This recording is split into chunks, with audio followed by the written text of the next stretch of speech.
നമസ്കാരം. എൻ്റെ ഒരു പുതിയ വീഡിയോയിലേക്ക് എല്ലാവർക്കും സ്വാഗതം. നേരത്തെ പ്രസിദ്ധീകരിച്ചിട്ടുള്ള MCCBയെക്കുറിച്ചുള്ള വീഡിയോയുടെ ഒരു റിവൈസ്ഡ് പതിപ്പാണ് ഇപ്പോൾ ഞാൻ അവതരിപ്പിക്കുന്നത്. ഇതിനു മുമ്പുള്ള വീഡിയോകളിൽ എല്ലാം വിശദമായി പറഞ്ഞിട്ടുള്ളതാണ് എങ്കിലും പലരുടെയും ആഗ്രഹങ്ങളെയും സംശയങ്ങളെയും കണക്കിലെടുത്താണ് ഞാനിപ്പോൾ ഈ റിവൈസ്ഡ് വീഡിയോ അവതരിപ്പിക്കുന്നത്. MCCBയെക്കുറിച്ചാണ് ഈ റിവൈസ്ഡ് വീഡിയോ ചെയ്യുന്നതെങ്കിലും നമ്മൾ ആദ്യം തന്നെ ഈ ബ്രേക്കറിനെയും ട്രിപ്പിങ്ങിനെയും കുറിച്ച് കുറച്ചുകൂടി ഡീറ്റെയിൽ ആയിട്ട് അറിഞ്ഞിരിക്കേണ്ടത് ആവശ്യമാണ്.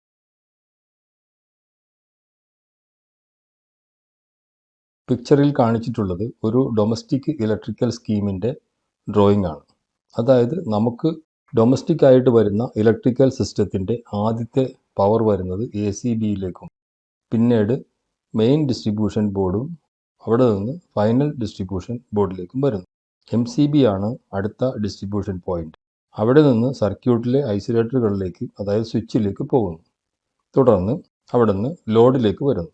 ഇത് കുറച്ചുകൂടി ഡീറ്റെയിൽ ആയിട്ട് നമുക്ക് മനസ്സിലാക്കാം.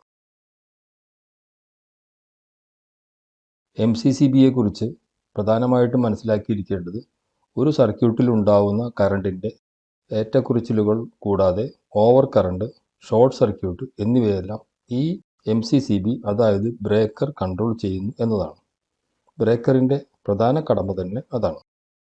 ഓരോ സെക്ഷനുകളിലും ഉണ്ടാവുന്ന ഫോൾട്ട് അതാത് സെക്ഷനിൽ തന്നെ പരിഹരിക്കപ്പെടണം. അതിനായാണ് ഷോർട്ട് സർക്യൂട്ട് റേറ്റ് ക്രമീകരിച്ചിരിക്കുന്നത്. ഇതാണ് ഡിസ്ക്രിമിനേഷൻ. ഇത് വളരെ സിമ്പിളായി വിശദീകരിക്കാം. മെയിൻ ഡിസ്ട്രിബ്യൂഷൻ ബോർഡിൽ നിന്ന് വരുന്ന സപ്ലൈ ACB വഴി സബ് മെയിൻ ബോർഡിലെ MCCBയുടെ ഇൻകമിൽ വരുന്നു. അവിടെ നിന്ന് വീണ്ടും മെയിൻ ഡിസ്ട്രിബ്യൂഷൻ ബോർഡ് മെയിനിൽ വരുന്നു. ഡിസ്ട്രിബ്യൂഷൻ ബോർഡിൻ്റെ മെയിനിൽ നിന്ന് ഫൈനൽ ഡിസ്ട്രിബ്യൂഷൻ ബോർഡിലേക്ക് എത്തി ഫൈനൽ പോയിന്റിലേക്ക് പോകുന്നു. ഇതാണ് ആ പവർ സപ്ലൈ സ്കീം. ഇനി മനസ്സിലാക്കേണ്ടത് ഓരോ പോയിന്റിലും കൊടുത്തിരിക്കുന്ന ഷോർട്ട് സർക്യൂട്ട് റേറ്റിംഗിൻ്റെ രീതികളാണ്. വിവിധ റേറ്റിംഗ് ആണ് ഓരോന്നിലും കൊടുത്തിരിക്കുന്നത് എന്ന് കാണാം. ആദ്യം ACB 50 KA അതായത് കിലോ ആംപിയർ, തുടർന്ന് MCCB 35 KA, അവിടുന്ന് വീണ്ടും 25 Kയിൽ എത്തുന്നു. അവിടുന്ന് ഫൈനൽ ബോർഡിൽ 10 Kയിൽ എത്തുന്നു. അവിടെ നിന്ന് ഫൈനൽ പോയിന്റിൽ പോകുന്നു. ഫൈനൽ പോയിന്റിൽ പോകുന്ന ഐസൊലേറ്ററിൽ അല്ലെങ്കിൽ സ്വിച്ചിൽ എത്തുന്നു. ഇതിനെ മെത്തേഡ് ഓഫ് പവർ ഡിസ്ക്രിമിനേഷൻ എന്ന് പറയും. ഇതിൻ്റെ പ്രവർത്തനം ഞാൻ വിശദീകരിക്കാം. സർക്യൂട്ടിൽ എന്തെങ്കിലും ഫോൾട്ട് സംഭവിച്ചാൽ ഏറ്റവും അടുത്ത ബ്രേക്കർ ആണ് ട്രിപ്പ് ആവേണ്ടത്. അതായത് താഴെ പോയിന്റിൽ ഉണ്ടാവുന്ന തെറ്റ് അവിടെ തന്നെ പരിഹരിക്കപ്പെടണം. അതായത് ഫൈനൽ ഡിസ്ട്രിബ്യൂഷൻ ബോർഡിന് മുമ്പ് ഉണ്ടാവുന്ന ഫോൾട്ട് 10 Kയിൽ അവസാനിക്കണം. അതിനപ്പുറം ഉണ്ടായാൽ 25 Kയിൽ തീരണം. ഇവിടെ കാണിച്ചിരിക്കുന്ന സ്കീം കണ്ടാൽ മനസ്സിലാവും. KA എന്ന് പറയുന്ന കിലോ ആംപിയർ ആണ്. അത് ബ്രേക്കറിൻ്റെ മാക്സിമം ഷോർട്ട് സർക്യൂട്ടിൻ്റെ അളവാണ്. അത് നിയന്ത്രിക്കുന്നത് ഓരോന്നിലും ഉപയോഗിക്കുന്ന കറണ്ടിൻ്റെ അളവനുസരിച്ചാണ്. നമ്മുടെ ഉപയോഗം അനുസരിച്ച് ഓരോന്നും സെറ്റ് ചെയ്യേണ്ടതാണ്. MCBക്ക് സെറ്റിംഗ് ഇല്ല. ഒരു ഫിക്സഡ് ആയ ഷോർട്ട് സർക്യൂട്ട് സെറ്റിംഗ് മാത്രമേ ഉള്ളൂ. പ്രധാനമായിട്ട് മിഡിൽ റേഞ്ചിൽ വരുന്ന MCCBക്കാണ് സെറ്റിംഗ് കൂടുതലായിട്ട് ആവശ്യമുള്ളത്. ഇത് നേരത്തെയുള്ള വീഡിയോയിൽ കാണിച്ചിട്ടുണ്ട്. എന്നാലും ആ സെറ്റിങ്ങിൻ്റെ ഡീറ്റെയിൽസ് ഇപ്പോൾ ഒന്നുകൂടി ഞാൻ വിശദീകരിക്കാം. ആയതിനാൽ ഓരോ സർക്യൂട്ടിലും വരുന്ന ഷോർട്ട് സർക്യൂട്ട് കറണ്ട് എത്രയായിരിക്കും എന്ന് കണക്ക് കൂട്ടിയിട്ട് ആ റേഞ്ചിൽ അടുത്ത് വരുന്ന ബ്രേക്കർ ആയിരിക്കണം അടുത്തു വരുന്ന സ്ഥലത്ത് കൊടുക്കേണ്ടത്. ഉദാഹരണത്തിന് കാൽക്കുലേറ്റ് ചെയ്യപ്പെടുമ്പോൾ അതിൽ വരുന്ന ഷോർട്ട് സർക്യൂട്ട് ഒരു 8 KA എന്ന് കണ്ടാൽ അടുത്ത് ലഭ്യമായ ബ്രേക്കർ 10 കിലോ ആംപിയർ ആയതിനാൽ അത് നൽകണം. ഈ ടേബിളിൽ കാണിച്ചിരിക്കുന്നത് പോലെ ഒന്നാമത്തെ സെക്ഷൻ ഫൈനൽ സെക്ഷനിൽ വരുന്ന 8 KA അവിടെ 10 KA ബ്രേക്കർ കൊടുക്കണം. രണ്ടാമത്തെ സെക്ഷനിലേക്ക് വരുമ്പോൾ അത് ഷോർട്ട് സർക്യൂട്ട് 25 KAയിൽ താഴെ ആയിരിക്കണം. അതിനുശേഷം വരുന്നത് 35 KA ആണ്. അതിനു അനുസരിച്ചായിരിക്കണം കറണ്ട് വരുന്നത്. അതായത് നമ്മൾ കൺസ്യൂം ചെയ്യുന്ന കറണ്ട് അനുസരിച്ചാണ് ബ്രേക്കർ ഷോർട്ട് സർക്യൂട്ട് റേറ്റിംഗ് തിരഞ്ഞെടുക്കുന്നത്.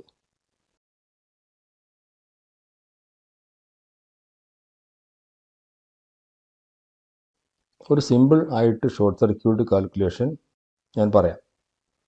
ISD എന്നുള്ളത് ഷോർട്ട് സർക്യൂട്ട് റേറ്റിംഗ് ആണെന്ന് നമുക്ക് മനസ്സിലായിട്ടുണ്ട്. ISD = V/Z. എങ്ങനെയാണ് നോക്കാം. ഒരു നോർമൽ സർക്യൂട്ടിലുള്ള വോൾട്ടേജ് എത്രയാണ്, അത് ഡിവൈഡഡ് ബൈ സർക്യൂട്ടിൽ വരുന്ന ടോട്ടൽ ഇംപെഡൻസ് ഇൻ ഓംസ്.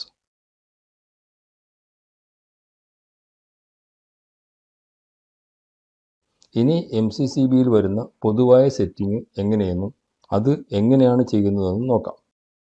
സാധാരണയായി MCCBയിൽ വരുന്ന സെറ്റിംഗ് IR, IN, ISD എന്നിവയാണ്. IR എന്ന് പറയുന്നത് ലോങ് ടൈം കറണ്ട്, അതായത് സ്ഥിരമായിട്ട് മാക്സിമം കറണ്ട് എത്ര സമയം നമ്മൾ ഈ ബ്രേക്കറിൽ ഉപയോഗിക്കുന്നു എന്നുള്ളതാണ്. IN എന്ന് പറയുന്നത് MCCBയിൽ രേഖപ്പെടുത്തിയിട്ടുള്ള മാക്സിമം കറണ്ട്. ISD എന്ന് പറയുന്നത് MCCBയുടെ ഷോർട്ട് സർക്യൂട്ട് റേറ്റിംഗ്. ചില MCCBകളിൽ IR കൂടാതെ IO കൂടി ഉണ്ടാവും. IO എന്നത് തുടർച്ചയായി ആവശ്യമുള്ള ഓപ്പറേറ്റിംഗ് കറണ്ടാണ്. ഇത് മറ്റ് ബ്രേക്കറിൽ പറഞ്ഞിട്ടുള്ള IR തന്നെയാണ്. അതോടൊപ്പം IR ഇവിടെ ഈ ബ്രേക്കറിൽ ഒരു ഫൈൻ ട്യൂണർ ആയിട്ടാണ് കണക്കാക്കിയിരിക്കുന്നത്.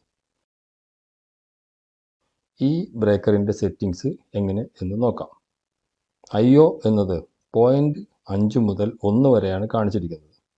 ഇതിൽ സെറ്റ് ചെയ്യേണ്ടത് നമുക്ക് എത്ര കറണ്ടാണ് വേണ്ടത് എന്ന് നോക്കിയിട്ടാണ് സെറ്റ് ചെയ്യണം. ഈ MCCBയുടെ IN 600 ആംപിയറാണ്.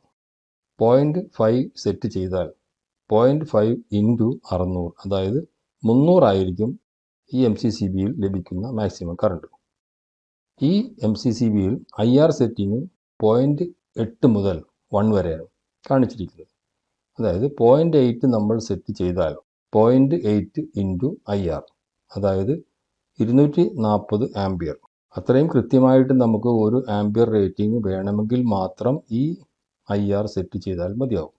അതല്ല എങ്കിൽ 1 സെറ്റ് ചെയ്താൽ മതി. അതായത് IO എത്രയാണോ അത് തന്നെയായിരിക്കും സെറ്റിംഗ് കറണ്ട്. ഇനി സെറ്റ് ചെയ്യേണ്ടത് ISD ആണ്, അതായത് ഷോർട്ട് ടൈം പ്രൊട്ടക്ഷൻ. നേരത്തെ പറഞ്ഞ IR ലോങ് ടൈം പ്രൊട്ടക്ഷനാണ്. സർക്യൂട്ടിൽ ഷോർട്ടിംഗ് വന്നാൽ പെട്ടെന്ന് ട്രിപ്പ് ആവണം. ISD എത്ര കറണ്ട് സെറ്റ് ചെയ്യണം എന്നുള്ളത് കണക്ക് കൂട്ടുന്ന രീതി ഞാൻ നേരത്തെ പറഞ്ഞിട്ടുണ്ട്. പക്ഷെ അത് സ്വാഭാവികമായിട്ടും കണക്ക് കൂട്ടിയെടുക്കാൻ കുറച്ച് ബുദ്ധിമുട്ടാണ്. അതുകൊണ്ട് ഡിസ്ക്രിമിനേഷൻ അനുസരിച്ച് ഓരോ സ്ഥലത്തും വരേണ്ടതായ ബ്രേക്കറുകൾക്ക് ISD എത്ര വേണമെന്ന് ഡിസൈൻ ചെയ്തു വെച്ചിട്ടുണ്ട്. അതിനനുസരിച്ച് ചെയ്താൽ മതി. ISDയുടെ സെറ്റിംഗ് ഇതിൽ പറഞ്ഞിരിക്കുന്നത് 2 മുതൽ 10 വരെയാണ്. അതായത് IRൻ്റെ അല്ലെങ്കിൽ IOയുടെ സെറ്റിംഗ് ഇതിൽ പറഞ്ഞിരിക്കുന്നതിൽ എത്രയാണോ അതിൻ്റെ 2 മുതൽ 10 വരെ ISD സെറ്റ് ചെയ്യണം. ഇത് നോർമലായിട്ട് 5 മുതൽ 6 വരെ സെറ്റ് ചെയ്താൽ മതിയാവും. ഡിസ്ക്രിമിനേഷൻ എന്താണ് പറയുന്നത് എന്നതനുസരിച്ചുള്ള കാര്യങ്ങൾ എല്ലാം വളരെ വിശദമായിട്ട് പറയേണ്ടതുണ്ട്. അതിനാൽ ഞാൻ പിന്നീട് ഡിസ്ക്രിമിനേഷനെ കുറിച്ചുള്ള ഒരു വീഡിയോ തയ്യാറാക്കുന്നുണ്ട്. അതിൽ വിശദമായി പറയാം. MCCBയെ കുറിച്ചുള്ള റിവൈസ്ഡ് വീഡിയോയുടെ ഒരു ഭാഗം ഇവിടെ അവസാനിക്കുന്നു. ഇനി മറ്റു സെറ്റിങ്ങുകൾ വിശദമായി തുടരും. എല്ലാവർക്കും MCCBയെയും ബ്രേക്കറിനെയും കുറിച്ച് കൂടുതലായി മനസ്സിലായി എന്ന് കരുതുന്നു. ഈ വീഡിയോ ഇഷ്ടപ്പെട്ടെങ്കിൽ ലൈക്ക് ചെയ്യാൻ മറക്കരുത്. സബ്സ്ക്രൈബ് ചെയ്തിട്ടില്ലാത്തവർ സബ്സ്ക്രൈബ് ചെയ്യാനും അഭ്യർത്ഥിക്കുന്നു. വീഡിയോ കണ്ട എല്ലാവർക്കും എൻ്റെ നന്ദി അറിയിക്കുന്നു.